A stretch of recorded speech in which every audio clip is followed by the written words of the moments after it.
नमस्कार, मी शीतलराजे शिर्के. लोकवृत्तमध्ये तुम्हा सर्वांचे स्वागत. पाहूयाच्या ठळक घडामोडी. गणेश उत्सवावर महागाईचे सावट. खासदार उदयनराजेंसोबत तृतीयपंथीयांचा फ्रेंडशिप डे साजरा. बॉम्बे रेस्टॉरंट उड्डाणपुलाखाली होणार पोलीस चौकी. सातारा शहरात कार अपघाताचा थरार. महापालिकेच्या कामकाजावर नाराज असणारे स्वाभिमानी विकास आघाडीचे नगरसेवकाने दिला पदाचा राजीनामा. वाढत्या नागरी वस्तीमुळे सुविधांवर ताण. अनेक प्रलंबित प्रश्न मार्गी लागणार तरी कधी, असा सवाल. आणि जिल्ह्यात रक्षाबंधन उत्साहात साजरा. बातमीपत्र सविस्तर. यंदा जीएसटीमुळे गणेश मूर्तींच्या किमतीत काही प्रमाणात वाढल्या आहेत, तर या उत्सवासाठी लागणाऱ्या सजावट साहित्यांसह अनेक गोष्टींवर याचा परिणाम झाला असल्यामुळे यंदाचा गणेश उत्सवच खर्चिक ठरणार आहे. गणेश उत्सव म्हणजे महाराष्ट्राचा सर्वात मोठा उत्सव. अबालवृद्धांपासून सर्वांना हव्याशा वाटणाऱ्या बाप्पांच्या आगमनासाठी सर्वजण आसुरलेले असतात. बाप्पांच्या स्वागताची तयारीही मोठ्या उत्साहात केली जाते. उत्सवातील खर्चाला परावार उरत नाही. जे करेल ते कमीच वाटते.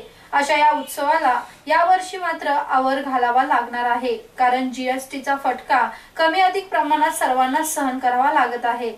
त्यात यावर्षी जीएसटीमुळे गणेश मूर्तींच्या किमतीही 20% महागणार असल्याचे बोलले जात आहे. त्यात सजावट साहित्यांचीही भर पडली आहे. सजावट साहित्यात यावर्षी 15 ते 20% वाढ होणार आहे.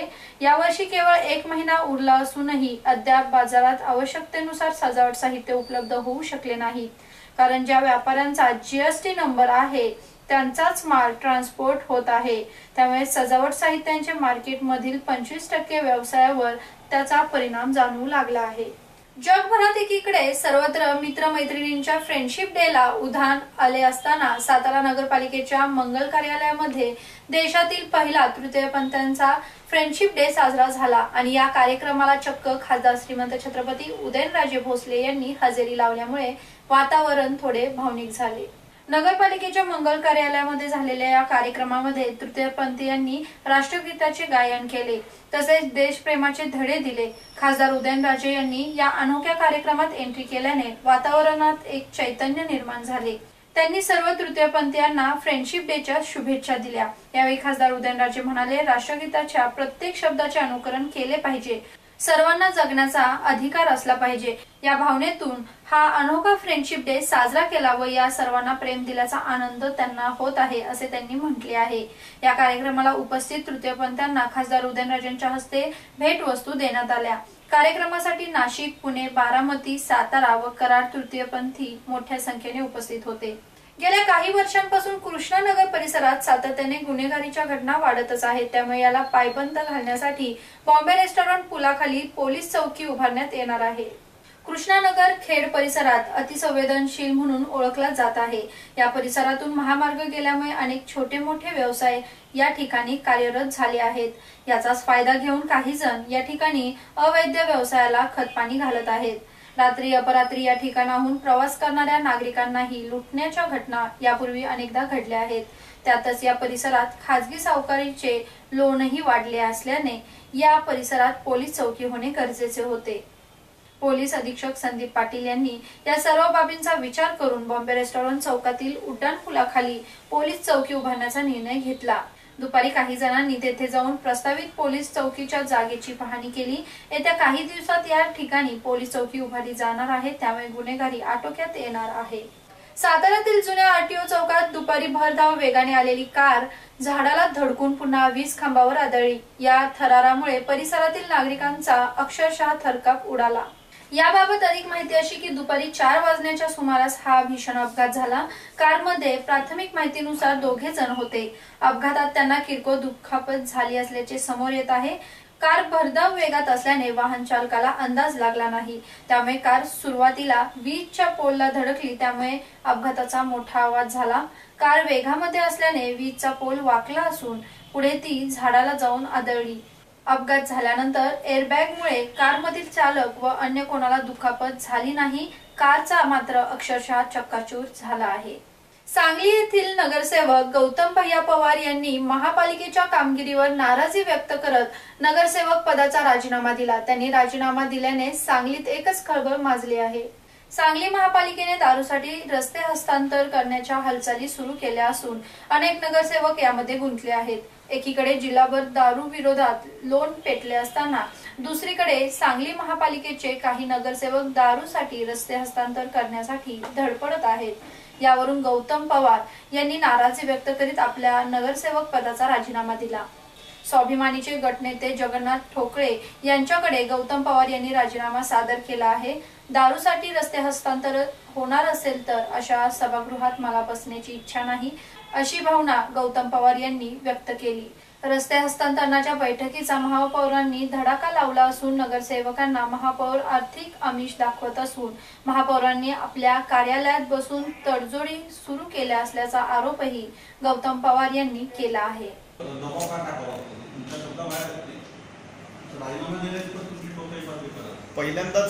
पहिल्यांदाच अशी घटना घडली आहे की मी सांगितलं होतं या बैठकीला उपस्थित राहू नका, तरी सदस्य तिथे उपस्थित राहिले आणि ते माझ्याकडे असणाऱ्या संख्याबळातील मेजॉरिटी सदस्य. तर या मेजॉरिटी सदस्यांना मी सांगितलं तर त्यांनी चुकून गेलो आम्हाला माहीत नव्हतं अशी कारणं दिली होती. पण माझ्यासाठी ती कारणं पुरेशी नाही आहेत. त्यामुळे मी त्यांना गटनेत्यांना त्यांच्या कामकाजाचं स्वातंत्र्य दिलं. तुम्हाला असे निर्णय घ्यायचे असतील तर ह्या निर्णयामध्ये माझा सहभाग असणार नाही. सभागृहामध्ये मतदानाचा अधिकार त्यांना आहे, सदस्यांना आहे. पाठिंबा देण्याबाबत आणि बैठकीला उपस्थित राहण्याबाबत आणि भूमिका ठरवण्याबाबतचा अधिकार गटनेत्यांना आहे. मी माझा सल्ला आणि पक्षाची भूमिका म्हणून सचिव म्हणून मी गटनेत्यांना सांगितलं होतं बैठकीला उपस्थित राहू नका. त्या उपरांत ते सगळे बैठकीला उपस्थित राहिले. मला पेपरमधून जेवढी कळाली तेवढी नावं स्वाभिमानीचे त्या दिवशी फक्त बोळा सर नव्हते. किती सदस्य होते तुमचे स्वाभिमानीचे किती सदस्य होते? 8 पैकी 1 नव्हते, ते पण होते, गावाला गेले होते. गटनेते होते असं मला कळतंय. गटनेते समोर सांगतील तुम्ही त्यांची बैठक झाल्यानंतर तुम्ही त्यांच्याकडनं खुलासा घ्या, ठरवू देत. सातारा शहराच्या वाढत्या नागरी वस्तीमुळे सुविधांवर ताण येत चालला आहे. त्यामुळे उपनगरांना विविध समस्यांना तोंड द्यावे लागत आहे. दरम्यान हे अनेक प्रलंबित प्रश्न मार्गी लागणार तरी कधी असा सवाल उपस्थित होत आहे. सातारा शहराचा विस्तार उपनगरांमध्ये झपाट्याने वाढत आहे. वाढत्या लोकसंख्येच्या प्रमाणात नागरी सुविधांचा अभाव मोठ्या प्रमाणात असून शहराच्या पूर्वेस वसलेल्या उपनगरातील समस्यांवर कित्येक दशके जैसे थे स्थिती आहे. शहराच्या पूर्वेला विसावा नाक्यापासून पुढे रस्त्याच्या दोन्ही बाजूस विसावा कॅम्प परिसर आहे. पुणे बेंगलोर महामार्ग ही या परिसराची पूर्वेकडील हद्द आहे. विसावा कॅम्प मध्ये विसावा पार्क, यशवंत कॉलनी असा सुमारे 5 ते 7 हजार लोकवस्तीचा परिसर आहे. गेल्या 15 वर्षात या ठिकाणी अपार्टमेंट, डुप्लेक्स व बंगले उभे राहिले आहेत. चोरट्यांचा त्रास या वसाहतींच्या 5वीलाच पुजला आहे. अनेक वर्ष या वसाहतींसाठी पोलीस चौकीची मागणी होत आहे, तर ज्येष्ठ नागरिकांच्या सोयीसाठी पोस्ट कार्यालयाची देखील मागणी प्रलंबित आहे. तर काही भागात सांडपाणी निचऱ्याचा प्रश्न सतावत आहे, त्याचा परिसरातील नागरिकांना त्रास सहन करावा लागत आहे. येथील विसावा चौकात वाहतुकीचे नियोजन नसल्याने वारंवार अपघात देखील घडत आहेत. त्यामुळे उपनगरातील विविध प्रश्न प्रलंबित असून ते मार्गी लागणार तरी कधी असा प्रश्न नागरिकांमधून येत आहे.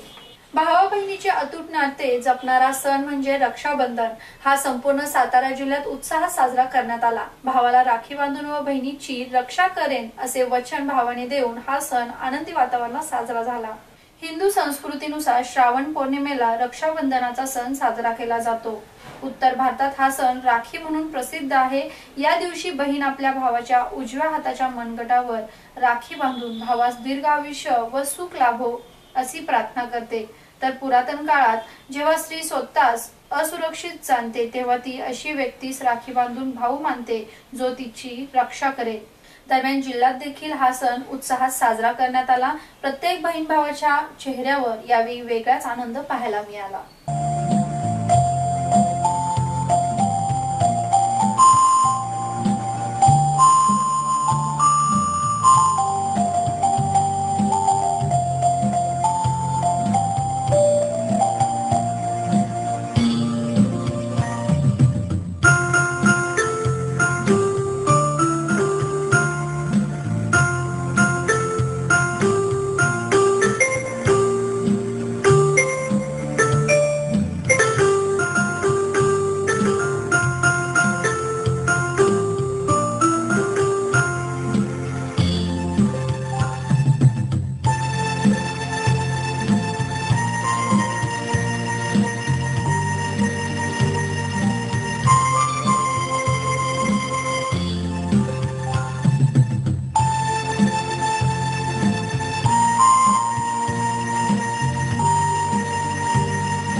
घडामोडी.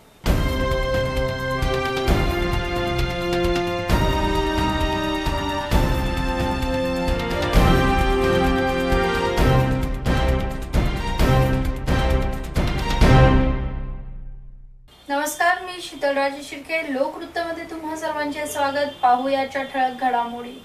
गणेश उत्सवावर महागाईचे सावट. खासदार उदयनराजेंसोबत तृतीयपंथीयांचा फ्रेंडशिप डे साजरा. बॉम्बे रेस्टॉरंट उड्डाणपुलाखाली होणार पोलीस चौकी. सातारा शहरात कार अपघाताचा थरार.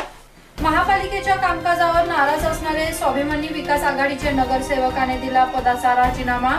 वाढत्या नागरी वस्तींमुळे सुविधांवर ताण. अनेक प्रलंबित प्रश्न मार्गी लागणार तरी कधी असा सवाल. आणि जिल्ह्यात रक्षाबंधन उत्साहात साजरा. हे होते आजचे लोकवृत्त. उद्या पुन्हा भेटूया पुढील बातमीपत्रासह. तोपर्यंत नमस्कार.